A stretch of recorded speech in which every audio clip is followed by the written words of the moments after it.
Is a project car anything more than a pile of scrap if it doesn't run? Unless you know for sure that your project functions as a vehicle, a ride really isn't anything more than a dream. That's why getting your project to drive is the most important aspect of any build, and it's where our ML project, like all projects, begins.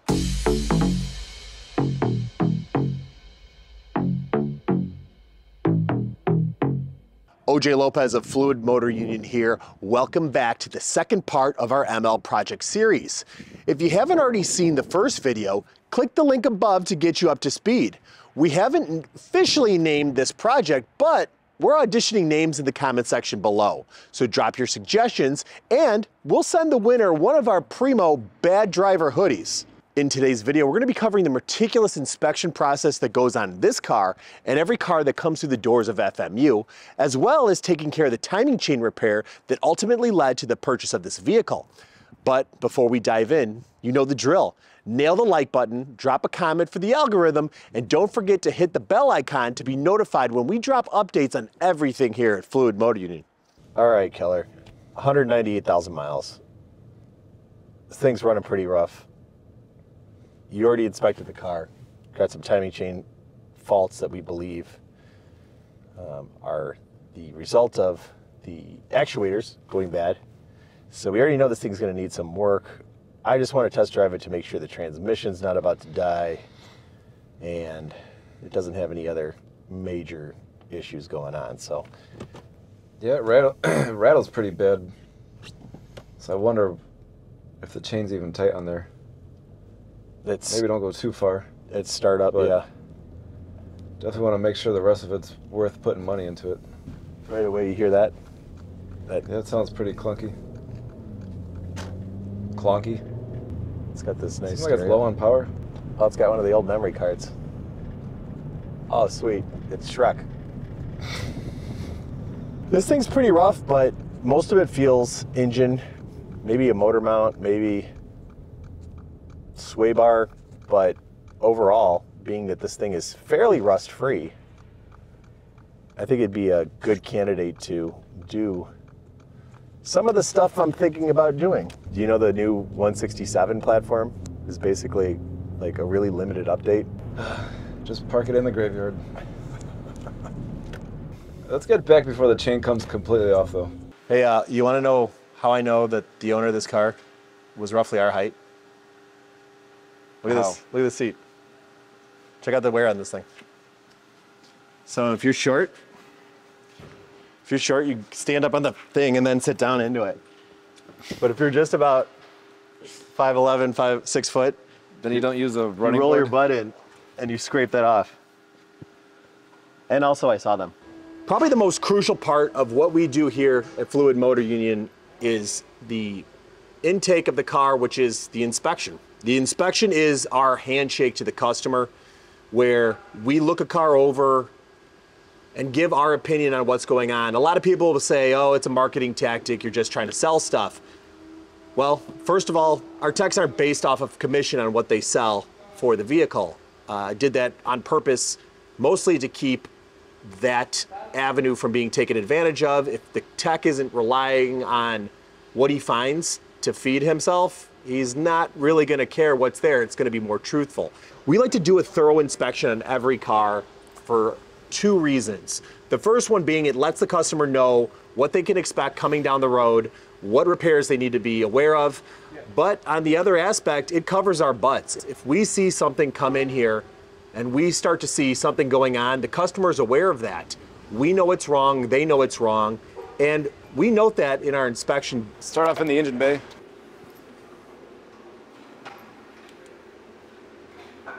There's so many components driven off of a timing chain, and nobody knows how to make them right. You've got your air pump, you've got 4 camshafts.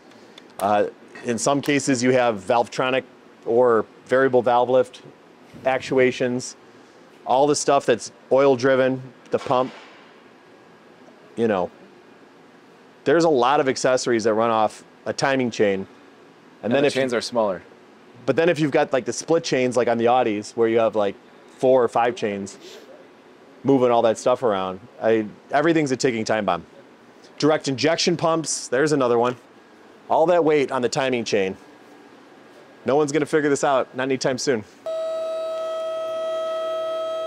Inspect the brakes. What do you think about that clunk? I don't know, these I mean, I don't know how bushings on the sway bar are kind of coming apart. much of an issue. I'm not getting a whole lot of play there, but we definitely hear something bouncing over certain bumps. I don't know, maybe it's the 200,000-mile shocks. They surprisingly look pretty well, Yeah, they're pretty dry. considering that they have 200,000 miles on them. I'm also really impressed by, so some of these body seams in here, you know, typically where we see rust build up, just on the body and whatnot, Yeah. this thing's pretty clean, surprisingly. And even the exhaust isn't too bad, all things considered, for a 200,000 mile car.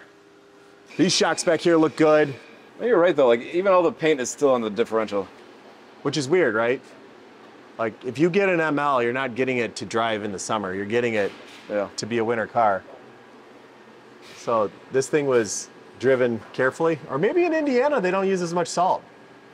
This is an Indiana car. Maybe he drives where they put sand down. Wonder why the drive shaft was out. Was out? Yeah.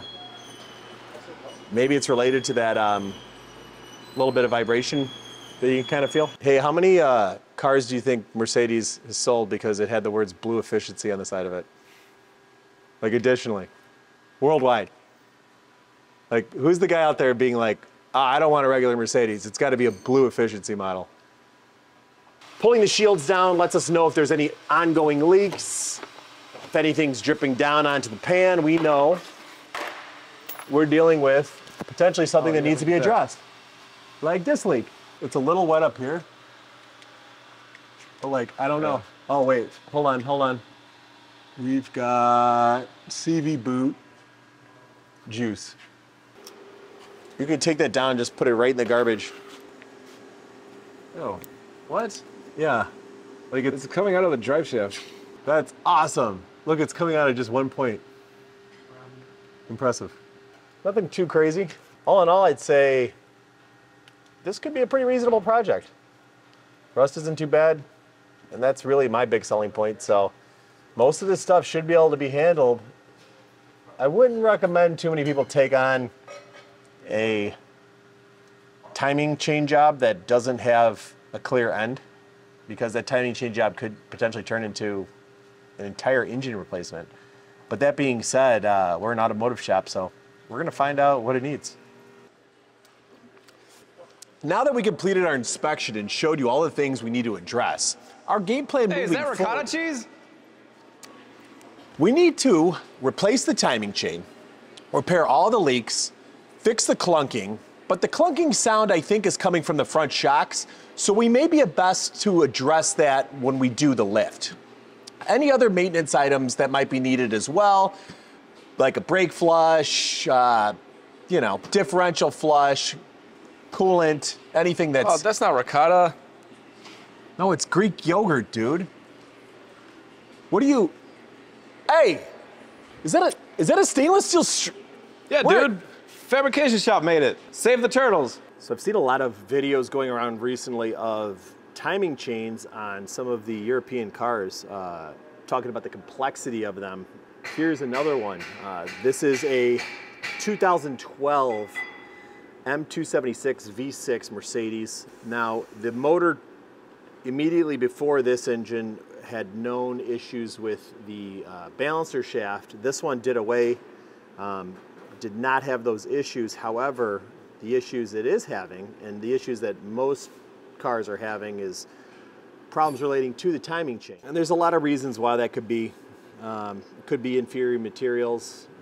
It could be various wear applications, improper maintenance. What I believe it to be is the weight of what they have to run on these chain setups. You got to remember the engine's spinning, it's moving the camshafts, it's got all the weight of pressing the valves down. So there's just a lot of drag there, and even the best engineers in the world, the best computer simulations really can't simulate what 50, 60, 70, 80, 100,000 miles does to a chain until you see it done. So the issue with why I believe the chain starts stretching, especially on this motor, is the camshaft actuators here, the camshaft adjusters. These units move back and forth to give variable valve timing. When they get a little bit older, they start to slow down, they start to not react as quickly, and that in turns adds extra drag to the chain. But as you see here, if the position gets stuck, it'll actually start to wear some of the components of the engine.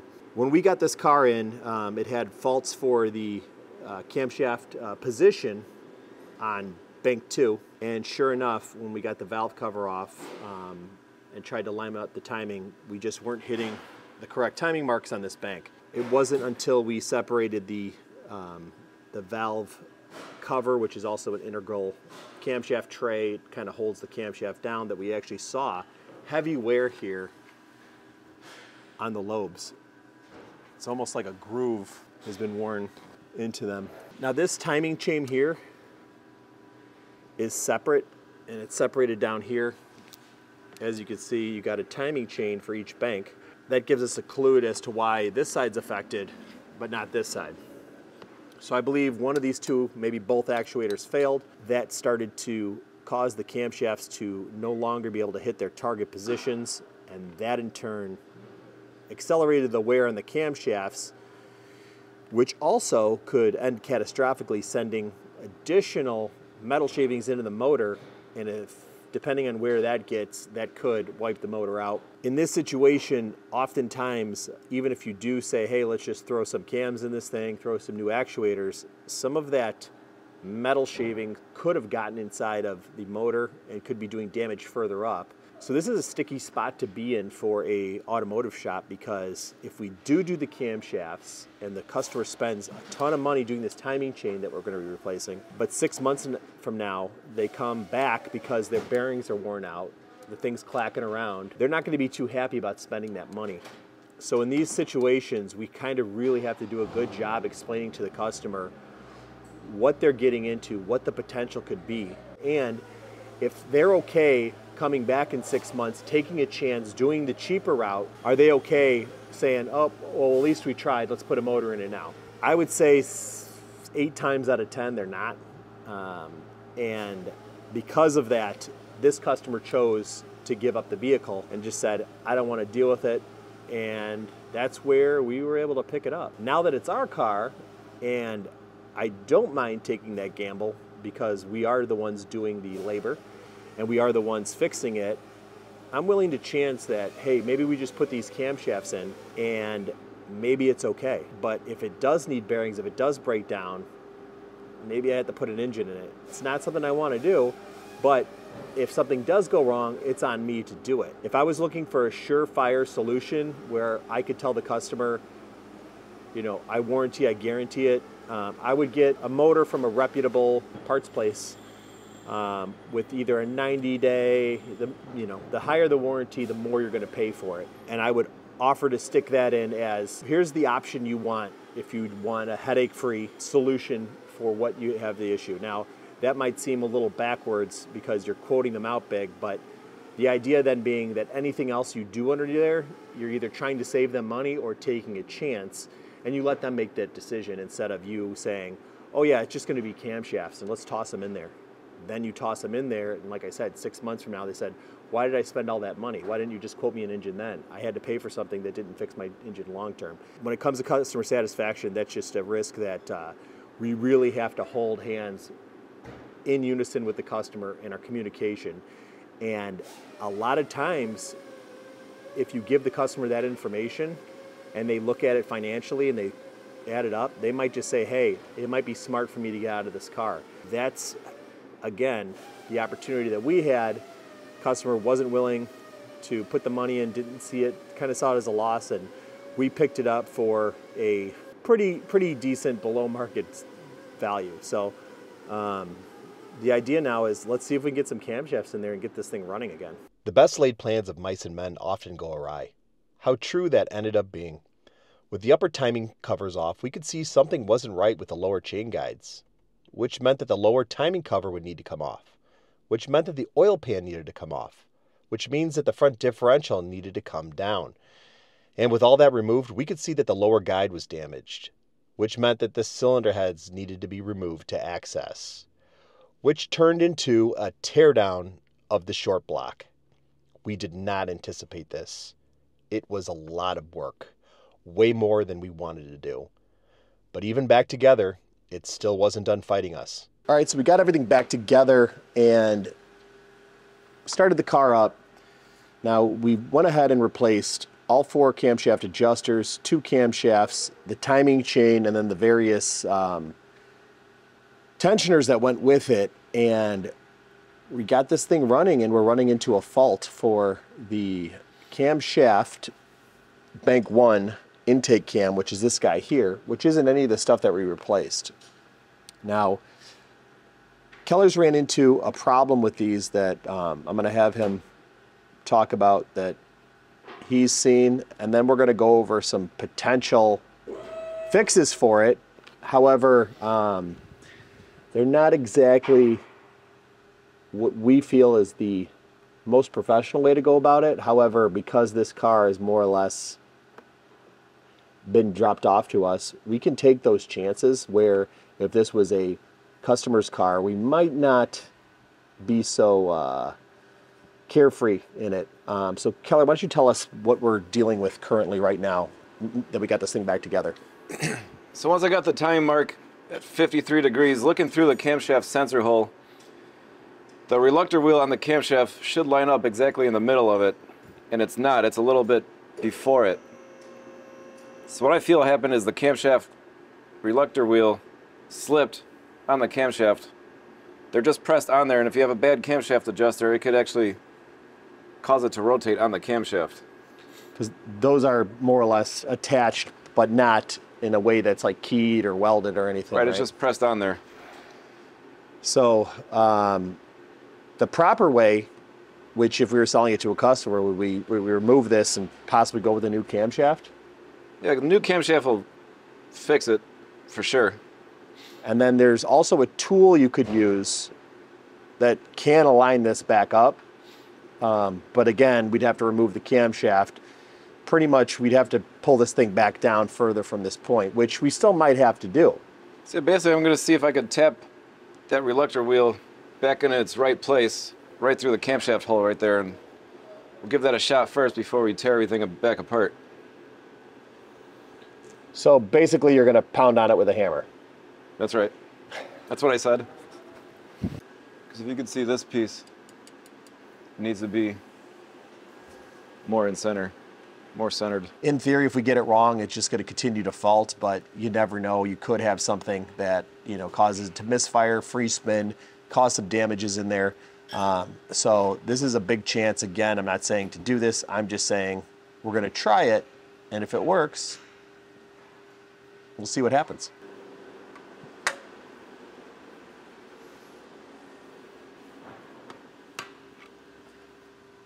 Just knowing what we know about metal, this may or may not work. It's either going to move it or it's going to damage it. We're really not going to be sure until we've pounded on it enough to be confident that it's moved there. This is one of those things where do as I say, not do as we do. Being that if we were doing this for a customer and damaged something, you know, I wouldn't feel comfortable selling it as a warrantyable item.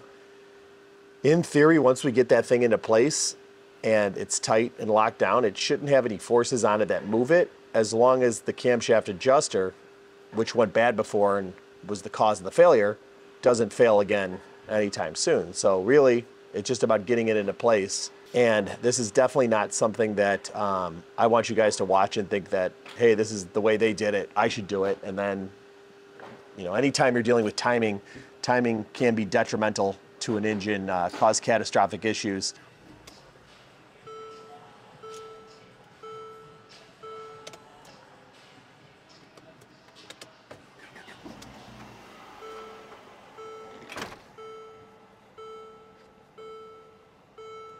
Oh, is it any faults? Check engine lights?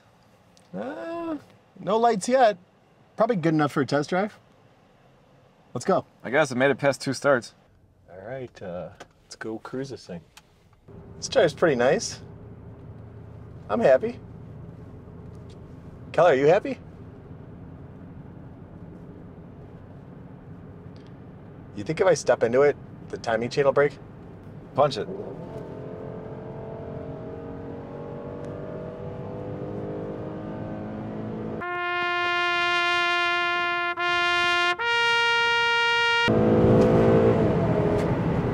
Well, that went way past... And uphill, that was pretty good. These engines, like, always feel peppy to me. This V6 in particular. They feel like they rev pretty good for a naturally aspirated motor before everyone started going turbo.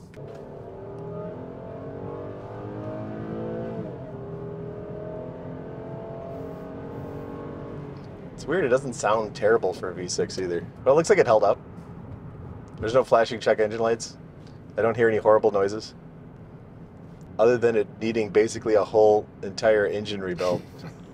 I would say that this might end up being a, I can't even call it a smart project. Nobody do this, no one buy this, no one get into this trouble. This is a terrible decision. Unless you're a shop. Well, this car is fixed, mostly. Now that we got the car in a good mechanical condition to be able to handle longer drives, we can start rolling this thing around to see if other issues might pop up that need to be taken care of. This timing chain job turned out to be disastrous. Our hopes of an inexpensive, straightforward job turned into a very costly and complicated job that sucked up a ton of our budget and our time. Would a used engine have been cheaper? It's hard to know. Since this issue can occur on a lot of other engines, we could have ended up in the same place again. Like many YouTubers, it would be easy to write our on-screen costs and make this project seem like anyone could do it. But the truth is that this was an extremely complex repair that took way more time, money, and energy than we hoped. Realistically, if this was an individual that had picked up this project instead of a shop, they would have gotten f***ed. But lucky for us, we're equipped with the know-how to turn this thing around and make it work. But more importantly, if you brought the car to us, you would have been well equipped with the knowledge to be prepared for this situation if and when it did go south. So much so that you might not even have done the job in the first place. And while that might not be the best for our bottom line, it can keep you from getting into a situation where you're spending more money than what your vehicle's actually worth. Our project is officially now no longer a dream now that it can run and drive. But it was far from painless. And that's okay, because hopefully through our pain, you've got a better understanding of what's going on with these high mileage vehicles, as timing chain failure is more prevalent than ever. We still got the interior and exterior modifications, as well as the upgrades, which is where the real fun begins. For those that watch the video to the end, thank you. But don't forget to like and subscribe, tap that bell to be notified about part 3, and if you really want to help us make better content, comment and share the video. Catch you next time. Pretty good for not ricotta. Dude, quit drinking my yogurt.